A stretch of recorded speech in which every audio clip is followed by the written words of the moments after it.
Muy buenas tardes, compañeros todos, profesora Araúz.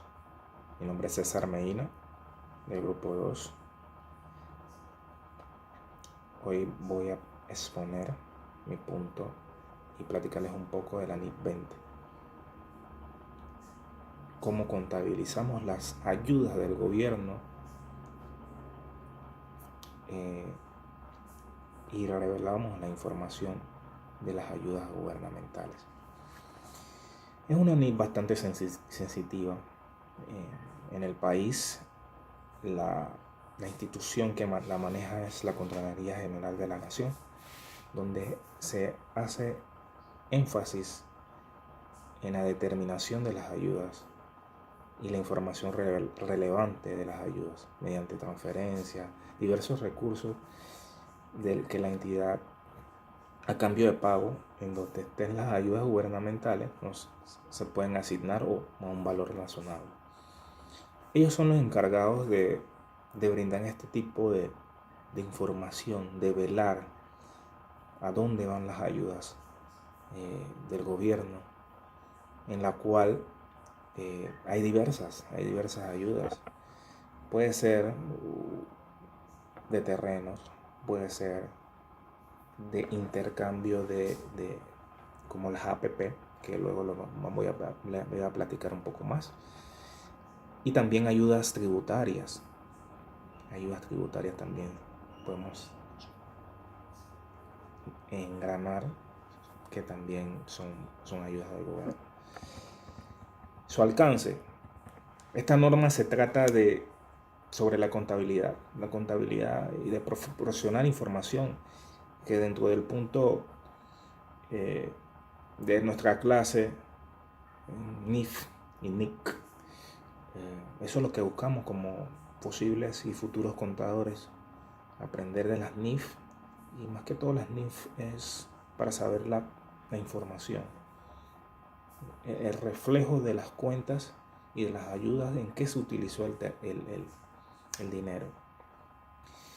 Estas ayudas gubernamentales las podemos ver en el agro, por ejemplo en el MIBI, donde las personas donan, el gobierno dona terrenos a personas de pocos recursos para poder habitar. También las vemos en lo tributario. En lo tributario, cuando hay amnistía, son ayudas que definitivamente el gobierno brinda para apoyar al ciudadano panameño. El reconocimiento de estas normas, existe una seguridad de la empresa que pueda cumplir con las condiciones relacionadas de las ayudas. En este caso específico, podemos hablar de las asociaciones pública-privadas. Esta ley fue creada hace unos años antes de la pandemia, en la cual es un convenio entre el gobierno y la empresa privada, en la cual hay unas condiciones, requisitos específicos para ir de la mano para solventar las carencias de infraestructura que existe en nuestro país y crear negocios, ¿no? Claro, que es lo importante. Atrae el empresario visionario que quiere invertir en el país, y se brindan ese tipo de ayudas. Es reconocido como gasto los costos que se relacionan a la ayuda de la empresa. Una ayuda o compensación de gastos ya ocurrido se convertirá en exigibles, Y también hablemos de la seguridad que para evitar riesgos se debe tener para poder tener la ayuda gubernamental o la solvencia. Hablamos de ayudas no monetarias, como les mencioné. Las ayudas no monetarias son transferencias de terrenos o recursos para un fin común, que es el apoyo al ciudadano con una vivienda o el apoyo al ciudadano para hacer productor agrícola, productor ganadero, y le brindan las herramientas. En este caso se le brinda las herramientas y puede hacer negocio, pero todo legal, todo bien escrito bajo esta NIC, que es muy importante, muy relevante. En este tiempo que en los gobiernos existe mucha corrupción, esta NIC es pionera en muchas cosas que van a venir más adelante, porque esta NIC es muy amplia, muy amplia. Ok, la presentación de las ayudas relacionadas con los ingresos. Se relacionan con bienes activos, económicos. Esto se presenta en una forma separada dentro de la partida de ingresos, dentro del estado de resultado. Podemos decir que podemos hablar del tema que le comenté, tributario, donde las ayudas se relacionan en actividades económicas y se le brinda una especie de tiempo, parcela, para la ayuda del ciudadano. En este caso sería todo mi punto de vista, dentro de mis puntos de esta diapositiva o esta exposición, y los dejo con el compañero siguiente. Muchas gracias por todo. Saludos.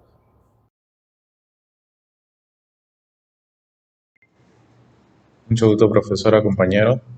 Mi nombre es Luis Felipe Moreno y le hablaré un poco sobre la Norma Internacional de Contabilidad número 24, que trata sobre la información a revelar sobre las partes relacionadas. Esto quiere decir que toda persona o entidad que ejerza control o control conjunto se considera una parte relacionada. El objetivo de esta norma es verificar y asegurarse de que los estados financieros de la empresa contengan la información que pueda medir el estado financiero y revelar las partes o partes relacionadas, como transacciones comerciales, saldos pendientes y compromisos de las partes. El alcance de esta norma internacional de contabilidad describe en su alcance que ésta se aplicará en diversos casos, por ejemplo, en la identificación de las relaciones y transacciones entre las partes relacionadas, en la identificación de los saldos pendientes, incluyendo los compromisos entre una entidad y las partes relacionadas, la identificación de las circunstancias en las que se requiere revelar información sobre los apartados de lo mencionado anteriormente. También la determinación de la información a revelar sobre todas las partes relacionadas. En pocas palabras, esta norma requiere que se revele la información detallada sobre las partes relacionadas, específicamente transacciones entre partes relacionadas, los saldos pendientes entre las partes y los compromisos financieros. Esta norma internacional de contabilidad tiene el propósito de revelar información específicamente, como lo mencionamos anteriormente, sobre partes relacionadas. Las relaciones entre partes son una característica normal del comercio y de los negocios hoy en día. Las entidades frecuentemente llevan a cabo parte de su actividad a través de subsidiarias, negocios y asociaciones. Y estas relaciones también pueden tener un efecto sobre los resultados y situación financiera de las entidades. Por ejemplo, el coste de venta. El coste de venta es el valor en que le cuesta a una compañía producir o adquirir los bienes y servicios que vende. La existencia de las partes relacionadas puede afectar los resultados y la situación financiera. Incluso se han realizado transacciones con ellas. Otro ejemplo, una subsidiaria puede suspender sus operaciones con otra entidad si la principal adquiere otra subsidiaria que se dedica al mismo tipo de negocio.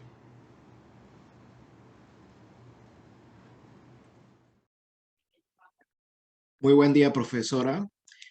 Mi nombre es Tomás Omeir, del grupo número 2 de la clase de Normas Internacionales de Información Financiera, de los jueves a las 8 p.m. de la noche. Bueno, en el día de hoy me ha tocado brindarle información acerca de la información a revelar y un caso práctico con respecto a la NIA 24. Esto, pues, sin nada más que agregar, empiezo por lo que es la información a revelar con respecto a la NIA en cuestión. Y dice que, pues, la identidad que informa está obligada a revelar el salario u otra remuneración recibida por aquellos considerados como personal clave de la identidad que informa, así como los beneficios que la identidad que informa proporciona a sus empleados, ya sea beneficios de seguimiento del empleo, acciones pagadas basadas en beneficios por terminación laboral, entre otros tipos de servicios que se le pueden brindar a los empleados. Cabe destacar que la excepción en este punto ocurre cuando la entidad que informa recibe servicios del personal que se considera clave para otra identidad, considerando una identidad de gestión. En los casos en los que no sea requerido por esta norma, la identidad que informa debe revelar información sobre los beneficios y la remuneración mencionadas anteriormente, o también la remuneración que ya se haya pagado, así como el monto que debe pagar la entidad encargada de la gestión a los empleados o administradores. Por otro lado, en aquellos casos en que la entidad que informa haya tenido transacciones que por sus características llena el perfil de transacciones entre partes relacionadas durante el periodo de tiempo sobre el cual reportan los estados financieros, esto deberá proporcionar información acerca de la naturaleza de la relación que ésta tenga con la parte relacionada dentro de esta información. Deberán detallar cualquier transacción, saldo o compromiso financiero que mantengan entre sí. Esto, pues, para aquellas entidades que tengan relación con un gobierno, la identidad que informa estará exenta de los requisitos anteriormente mencionados, incluyendo aquellos compromisos que se den con un gobierno que mantenga control o influencia significativa sobre la identidad que informa, o aquellos compromisos o transacciones que se den con otra relacionados sobre la cual un gobierno también mantiene control o influencia significativa. Sin embargo, esto no significa que la identidad que informa no revelará información acerca de este tipo de transacciones, solo que la información a revelar cambia. La información que la identidad que informa revelará deberá incluir lo siguiente. Primero, el nombre del gobierno en cuestión. Segundo, la naturaleza de la relación que mantiene con este gobierno. Tercero, la naturaleza y el monto de aquellas transacciones que individualmente sean significativas. Y por último, una indicación cualitativa o cuantitativa del alcance de aquellas transacciones que, pues, colectivamente, pero no individualmente, sean significativas o agreguen algún valor.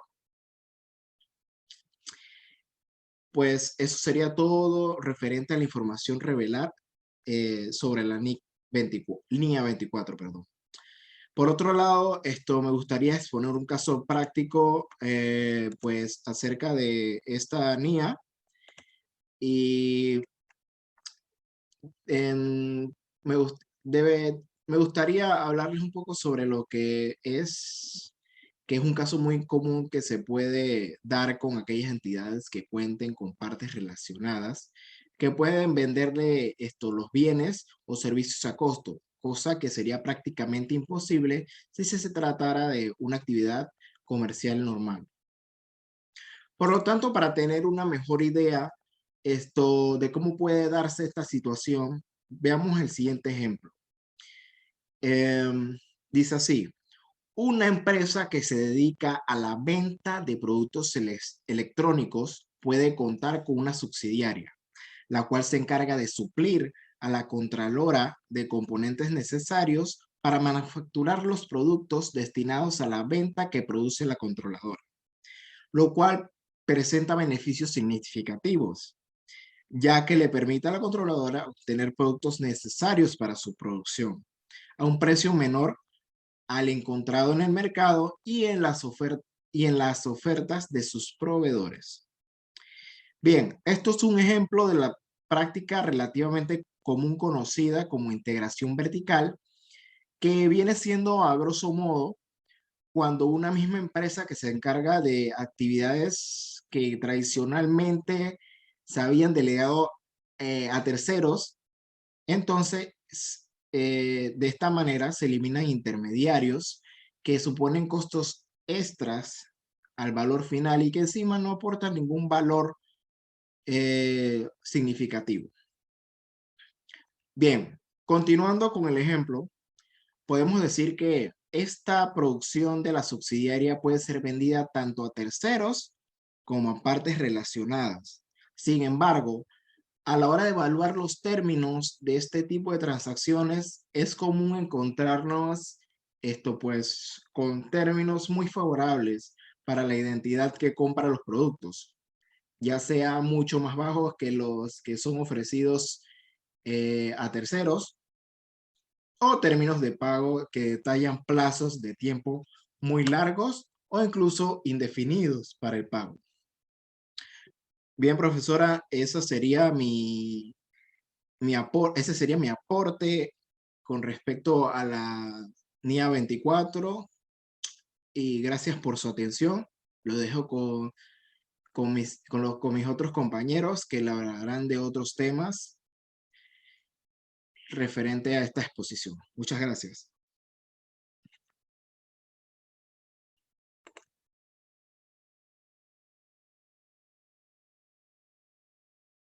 NIC 34, Información Financiera Intermedia. El objetivo de la NIC 34 es la de tener una información intermedia oportuna y confiable que constituya una ayuda para que los inversionistas y acreedores puedan comprender mejor la capacidad de la empresa para generar flujos de efectivo. El alcance de esta norma no establece qué empresas son las que deben emitir informes financieros intermedios ni con qué frecuencia. Esta norma es aplicable cuando la empresa se le pide que o ella opta por emita un informe financiero intermedio conforme a las normas internacionales de contabilidad. La NIC recomienda a las empresas públicas emitir informes financieros intermedios y al final del semestre de su año económico, y poner sus informes financieros intermedios a disposición de los interesados no más allá de 60 días después del periodo intermedio.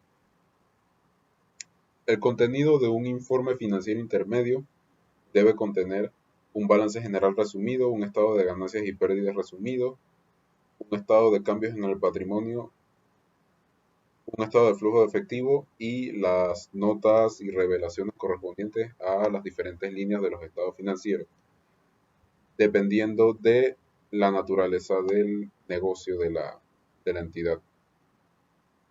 Algunas de las revelaciones que se deben de hacer dentro del informe financiero intermedio son la reducción de valor en la existencia de su BNR o su valor neto de realización, que esto está direccionado con el inventario, el reconocimiento de pérdidas por desvalorización de los activos de larga duración, es decir, el deterioro de activos fijos, particularmente reversión de provisiones por costos o reestructuraciones, adquisiciones y retiros de bienes de activo fijo, compromisos de compras de activo fijo, litigios que se estén dando o estén próximos a darse, o nuevos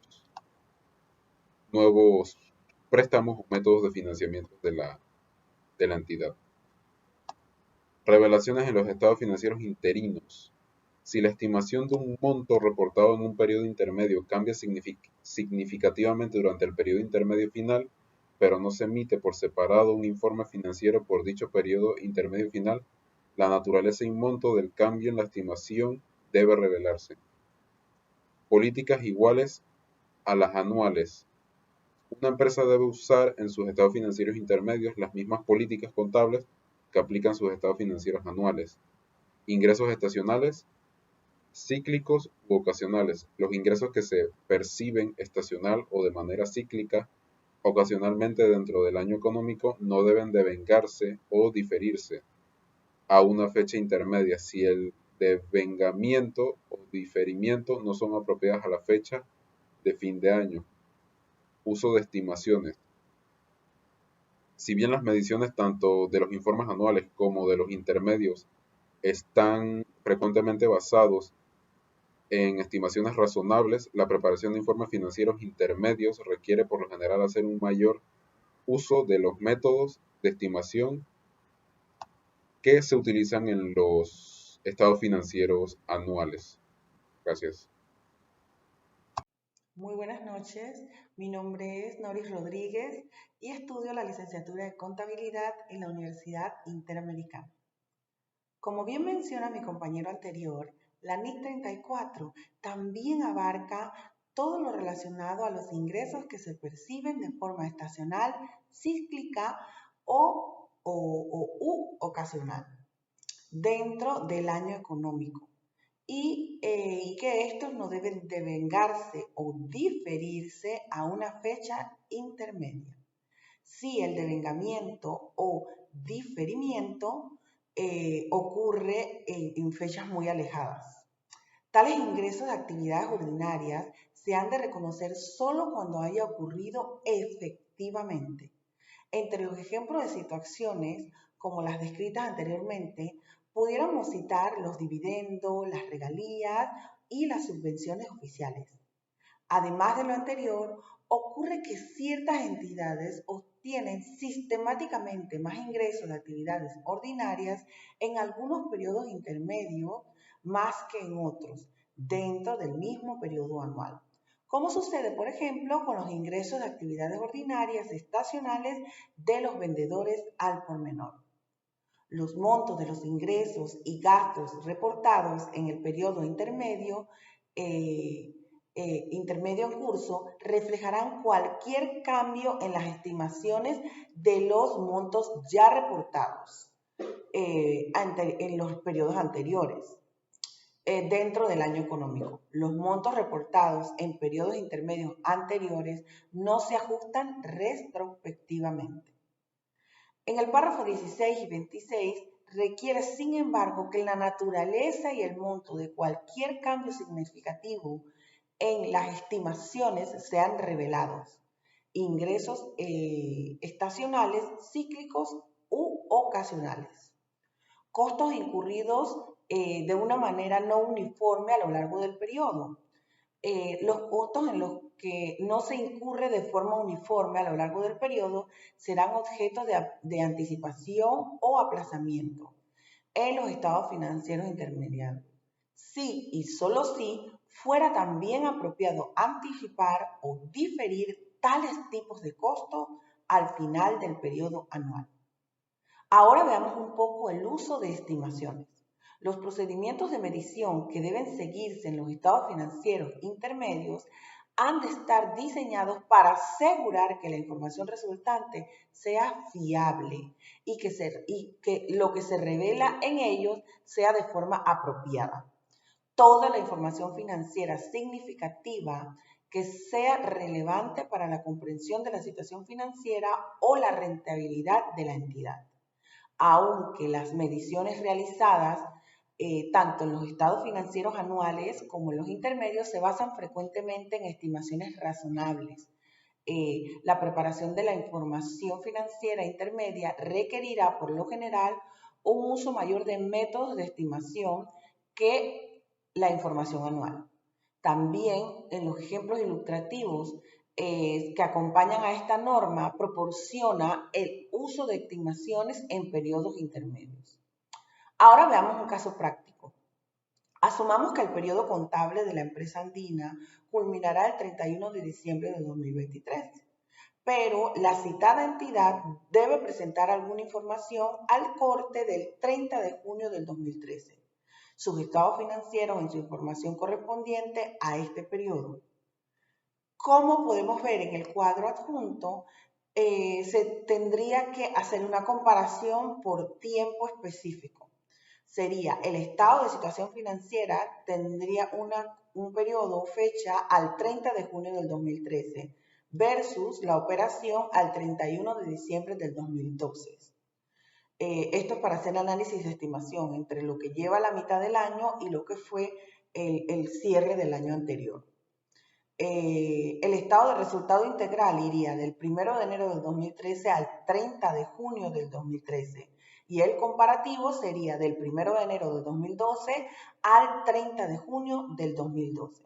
Y así como vemos sucesivamente, se selecciona el periodo para hacer la estimación y luego se compara con los datos reales del periodo anterior. Y si hubiese ajustes, se debería mostrar para hacer el análisis entre los periodos y deben compararse periodos y lapsos de tiempo similares. Muchas gracias.